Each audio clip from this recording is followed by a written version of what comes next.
course is music and audio technology, and my dissertation title is how the frequency content of compressed and uncompressed audio is affected by the acoustic properties of an environment. My project's basically taking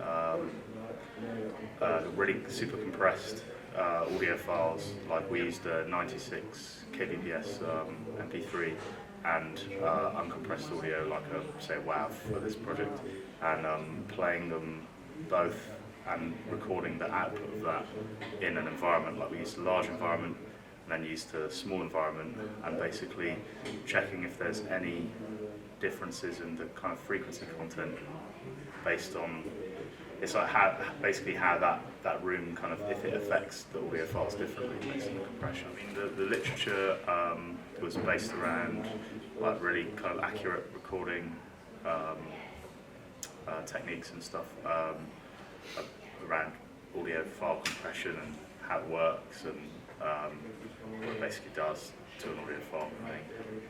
And then like the kind of main theories behind acoustics, just so we could set up a really good test, so it was kind of fair and accurate. I mean, to make sure it was super accurate, it was kind of making sure that everything was constant except for the environment.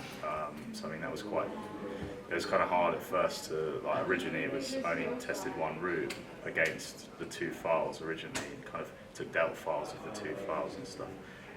And then it was kind of, it was unengageable, so then moving into doing a second environment, and then you can kind of get some scale on it, but keeping the test like exactly the same, like with the placement exactly the same was kind of necessary in using omnidirectional microphones and flat frequency response kit and stuff. Yeah, pretty much. I kind of, from ear, from kind of playing out, playing MP3 files and WAV files in like large clubs and stuff, you'd kind of feel like it sounded affected or kind of more rubbish. But I mean, it could be to do with like the Fletcher-Brunson curve and all that kind of stuff. But I mean, from that, I'd like to have guessed that it does affect the frequency content of an audio file is affected by the environment if it's low bit rate, say, and then it was, so it's quite nice to kind of come out with some stuff from that. We used, I used even, omnidirectional microphone, 2 Gen X speakers with 2 of the same audio interfaces, and then just recorded that into Logic. I use some spec analyzers, Wavelab, and we had I think it was Blue Cat, but they did like a EQ comparison. It was a fab filter, but they basically do, you can kind of put in a sidechain and put 2 files together, and it will show you the differences in frequency over a 24 band, what you need to do to change them to match them. So I'd kind of use that to really see where the differences are. So yeah, it's quite handy.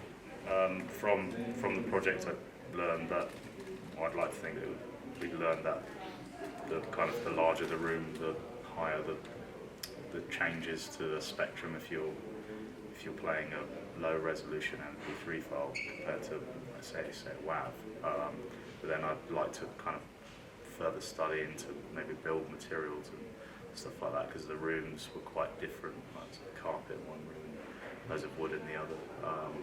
Yeah, I'd like to think that at least there's some knowledge on the fact that it is affected in some way, and it is kind of like more based on the size of the room.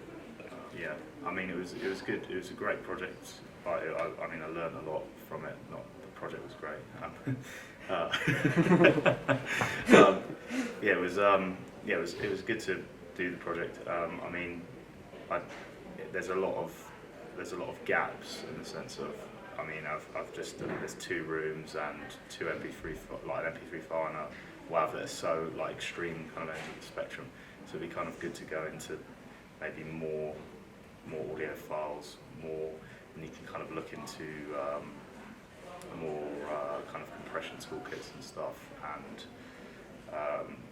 build qualities of rooms, different shapes and sizes, maybe just to get some kind of sliding scale of how big a room is. Is there any kind of cut-off point to this, or does it just keep getting worse?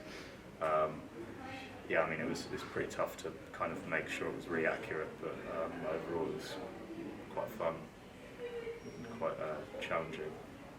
That's good. No, it was good fun to do something on your own, and you have to manage your own time and stuff, and kind of work independently. So it's tough at the time, but you come out kind of being better at working on your own than before.